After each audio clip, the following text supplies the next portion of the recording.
ખેડા જિલ્લાની પ્રજાને 11મા આંતરરાષ્ટ્રીય યોગ દિવસ માટે હું આમંત્રણ આપું છું.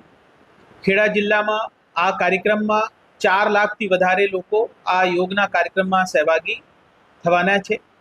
જિલ્લા કક્ષાનો કાર્યક્રમ નડિયાદમાં યોગી ફોર્મ DAPS મંદિર ઉપર થવાના છે. પેરેલલી જિલ્લાની અંદર 15 જેવી લોકેશન ઉપર જે આઇકોનિક સ્થળ છે ત્યાં એ કાર્યક્રમો થનાર છે. શૈક્ષણિક સંસ્થાઓ, NGO, ધાર્મિક સંગઠનો, જુદા જુદા સરકારી કચેરીઓમાં ફરજ બજાવતા અધિકારી અને એના પરિવારીજનો આ કાર્યક્રમમાં સહભાગી થશે. અને આ જનભાગીદારીના કાર્યક્રમ છે, તો બધા પ્રજાજનોથી હું વિનંતી કરું છું કે આ કાર્યક્રમમાં મોટામાં મોટી સંખ્યામાં આપ લોકો સહભાગી થાઓ અને ખેડા જિલ્લા આરોગ્યલક્ષી લક્ષ્યને પૂરો કરે, સ્વસ્થ ખેડા થાય એ માટે હું ફરીથી આપને આમંત્રણ આપું છું. કેટલા લોકો સહયોગમાં આશરે 4 લાખથી વધારે લોકો આપણા જિલ્લામાં યોગના આ કાર્યક્રમમાં જોડાવનાર છે. વરસાદની સિઝન છે, આ તમારી વાત બરાબર છે કે વરસાદના સિઝનના લઈને વૈકલ્પિક વ્યવસ્થાઓ પણ કરવામાં આવશે.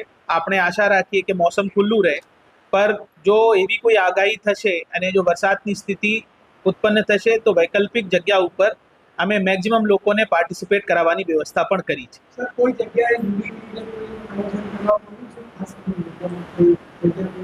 આપણે DAPS મંદિરમાં આયોજન કર્યું છે અને આઇકોનિક સ્થળ આપણા જિલ્લામાં ઘણા છે, પર ચોમાસાની દ્રષ્ટિએ વધારેમાં વધારે લોકોને આપણે સમાવી શકીએ એના માટે અમે જ્યાં હોલ છે, મોટો સમાજની વાડીઓ છે અથવા કોઈ ધાર્મિક સ્થળ છે જ્યાં મેક્સિમમ લોકો પાર્ટિસિપેટ કરી શકે અને ઇલેક્ટ્રોનિક મીડિયમથી LED મારફત એ લોકો નિદર્શન પણ જોઈ શકે, એના માટે આઇકોનિક સ્થળ ખુલ્લામાં આ વખતે નહીં રાખવામાં આવ્યા છે.